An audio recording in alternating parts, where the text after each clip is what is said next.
Hey guys, Erie is here and welcome along to another video. Now, I'm a big believer that everything happens for a reason, and a couple of weeks ago, an ACC race that I was in, the 24 hours at Spa, went very badly, and we ended up not finishing the race, so I became free with about an hour to go before this race, the last Nations Cup race at the Nürburgring. So I decided I'd jump in dry, give it a crack, and this is what's happened. But before we get into that, if you're new around here, this channel is all about me, a typical guy trying to compete at the highest level I can in my passion, which is sim racing. All whilst juggling being a husband, a father and having to be in the office 40 hours a week. I share with you my sim racing journey here, the good, the bad and the ugly. So if you can relate to that, please do hit that like button and subscribe if you haven't already. It really helps the channel out. So we're going to jump straight into quali here, and as I haven't shown you through any pre-race practice because I haven't done any, we're going to stay on board here as I take you around for my first flying lap. So as we come down into the Castrol S, the first corner for the first time, we're braking just around the 100 metre mark and making sure we get it turned in. That could be the scene of chaos in a race. Fingers crossed it isn't, but you know, it can be the case where your race gets absolutely trashed if you're not careful, but we'll cover that when we need to. We're here in the Mercedes arena, quite a tricky part of the track here, very technical. You've got to be careful not to carry too much speed and hit your apexes, because otherwise you're going to lose a boatload of time. We've come through the timer for sector number 1, but we don't know where we are as we're the third car on track here and there's nothing actually to compare us to. And we're now on the run down to turn number 8, the Dunlop curve. Absolutely iconic piece of track here. Everybody knows this. If you're a motorsport fan, you'll recognise that with the big tall tower. Just an incredible place, even on a game. Now coming up through the Schumacher S, where Lewis Hamilton had an enormous shunt a good few years ago when he was back at McLaren. And now we're going to come through turns 11 and 12. Very tricky if you take too much speed through here. You just got to be careful, you've got to be patient. Make sure you don't run out here onto the gravel, because otherwise it will compromise your speed all the way down this long, well I say straight, a straight with a big kink in it. So coming down towards the Vidal chicane here, almost finished the lap now, abusing these curbs as much as the game will allow, and then coming down towards the final corner, the Coca-Cola curve. You just got to be so patient here, get it straightened up as early as possible on the power, try not to have any wheel spin, and we're going to come across the line with a 1 minute 54.049. Good enough for a provisional pole for a short amount of time before I get knocked off the top. But going to jump straight into attempt number 2 here. We're a bit pushed for time in this one. In sector 1, on this second attempt, we were up by a 10th, and we'd keep that 10th through sector number 2. Sector number 3 though, we lose a bit of time and end up 600ths of a second down. And then I get slightly crossed up coming out the final chicane, easy to do, and I fall victim of it there, and I end up coming across the line 1.5 tenths off my best, so not managing to improve with this one. Now I didn't have enough time to come in and go again, so I'm going to be doing 3 attempts but over only 2 sets of tyres in this one.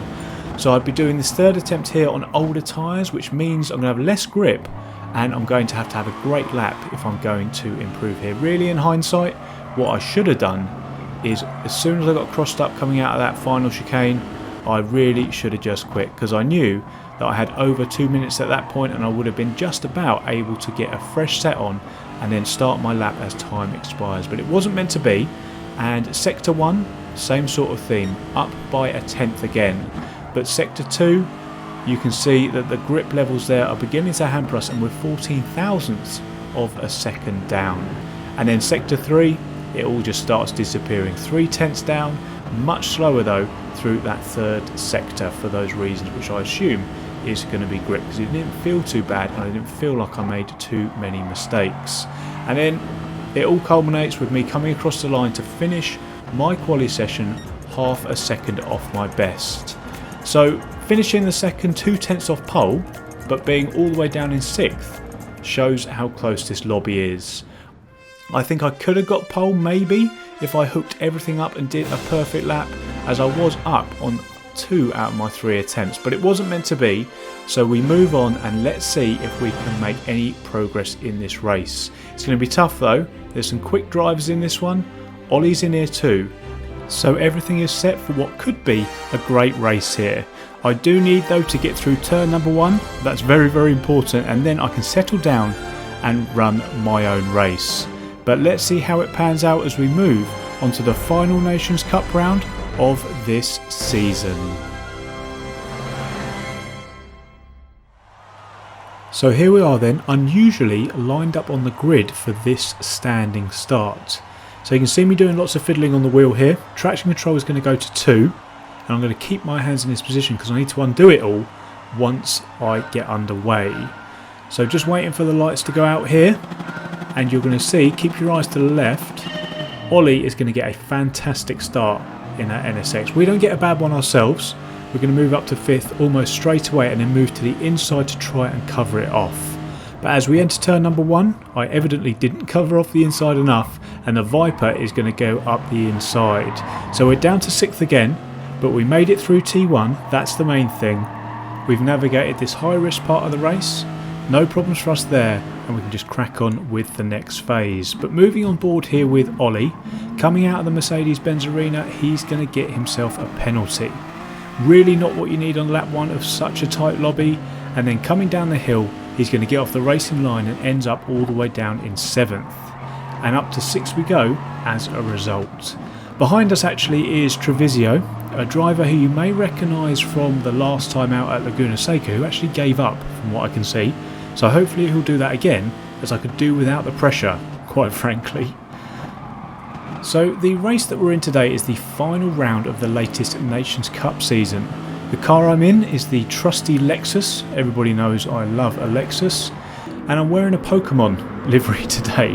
So there's an extra point for everyone who writes down in the comments section a Pokemon that they spot and the location of it on the car. We've currently got softs on at the moment. We're going to be on these until the end of lap number 7. We need to use mediums though.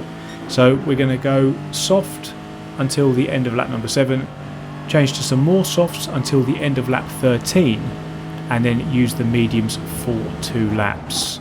Or, to be honest, I'm going to go for as long as I can on the fuel. So, whatever comes first. Fuel-wise here, if you saved hard, then you don't need to take on any fuel. But as I'm sitting in a train, I'm going to try as much as I can to save fuel here. But I will need to rev it out sometimes, I think, just to stay with them. But if I can, any fuel that I save will help me cut down the time in the pit stops. Jumping ahead to lap number 4 here, things are still going quite well. We're line astern, still early shifting just to save as much fuel as possible while we're stuck behind the Viper. And if you're thinking why am I not attacking the Viper, if I try and overtake here, I'll need to rev it out, which means I'll use more fuel. Plus, I anticipate he'll defend, so therefore if we battle, we'll collectively lose more time. But I am a bit concerned at this point, not so much about the leader, who's off to the races and I don't think is catchable realistically, but 2nd and 3rd, who we're on pace with, but are beginning to pull away slightly. So I'm thinking about starting to apply some pressure to try and make a move to force a mistake out of the driver in front, but as I think about that, the Viper is going to go off. The Dodge is going to go wide into the Schumacher S. I knew he'd have then dirty tyres as we came into the next braking zone. So I'm sat behind here anticipating he may have an issue, and he is. He's going to go wide here on those dirty tyres, allowing us up and alongside round the outside. I give him space, there's a bit of contact but I managed to correct it, and we're going to make the move up to 4th round the outside. Really happy with that one. That's the 2nd race in a row I've pulled off a nice move around the outside.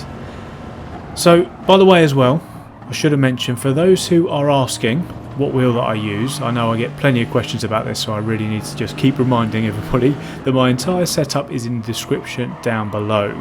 But any specific questions, please feel free to leave them in the comments and I will get back to you.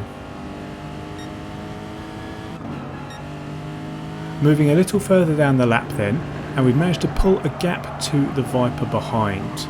I'm trying here really hard to get after the 2 ahead. The German though in 2nd gets himself a penalty coming through the S's. And behind us, the Viper has now dropped off to over a second and comes into the pits off of his softs. So we need to make note of that and be aware of that, because we need to keep pushing here and avoid making any mistakes to make sure we do not have the undercut pulled off on us. Lap number 6 then, the German in second is going to serve the penalty we saw him get a lap earlier. It's not going to lose him a place though, but pushes them both back, and we're now in the slipstream. You can see on the delta there as we're beginning to catch them up. Then the Italian is going to come into the pits. The leader came in as well, so we're elevated up to second temporarily as we cross the line here to start lap number 7. And lap number 7 is our in lap, as planned. I'm going to come in at the end of this one and then take on another set of softs. The leader behind, having changed his tyres, comes out of the pits right behind us and is about a second behind, so I don't anticipate it will be long before he catches us up. His tyres are brand new, remember, and ours are feeling very, very second hand now. He's going to catch us here as we come down the back straight before the final chicane. I'm just going to get out of the way. I need to let him take his line. It will just slow us both down more if I battle, and I think of the bigger picture as always, and we're coming in anyway. So pointless battling that one, and we're going to peel off into the pit lane entry, being careful of course not to smash into that wall on the outside, and I'm sure a couple of us have done that before. So new boots on then, and we're going to come out just in front of that Viper in fourth. Really, really important, as he came in for those tyres way before us and we don't want to get stuck behind him once again. I'm looking forward to pull away from him again and be in a position to take advantage of any mistakes from the pair ahead. Rejoining the action here on lap number 10 as I put in a purple sector. Things are going, as you can see, quite well. Things aren't going so well here for the Italian, who's managed to get himself a penalty just like the German did earlier on in the race. And just like the German did as well, on the very next lap he's going to have to pull to one side and serve his penalty, which elevates us up into the podium positions. Not bad, to be honest, considering I have had absolutely no practice, so very, very happy at this point. Things are going to continue to look good here as second comes in, somewhat of an unorthodox pit entry, but either way he's come in and we're going to get promoted to second on a temporary basis, as we know we need to get onto those mediums to avoid getting ourselves a penalty, which will be the end of this lap. So I checked my fuel there and I can see that we had 1.4 laps of fuel left, and they four unfortunately won't make it round twice. I didn't manage to save enough fuel. I'm happy with what I was doing and I understand the reason why I didn't manage to save enough fuel, but ideally I would have saved 2 laps of fuel so that we only had to do 1 lap on the harder compound mediums. But we can't make it round twice, so this one is going to be our in lap. So moving ahead to the end of the lap here as we approach the Vidal chicane, being very careful not to lose it on these worn tyres, we are now going to come in for our mediums. I also need to add some fuel, as you can see. Now you only need, really, in inverted commas, to fill up to the diamond, but I suffer from fuel anxiety. So I wait for those few tenths of a second longer and just get myself an extra half a lap in. As I always say, I've had enough trouble over the years keeping these cars on track as it is, let alone with fuel as well to worry about. So as we come out of the pits, second and third are going to go past. The fuel saving we did for the first 4 laps though paid dividends as we clear 4th place. Always important, guys, to do that as and when you can. Track position at the present moment isn't always the priority.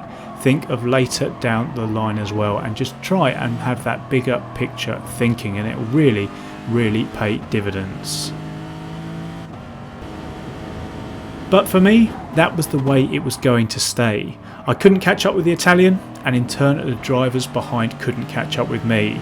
No mistakes though in this one, no penalties, and with no practice, I believe it was a very, very good result overall, and only 1.5 seconds to come the end off a podium. And what was even better here, as my 4th place was confirmed, this result actually meant that I crept into SS again.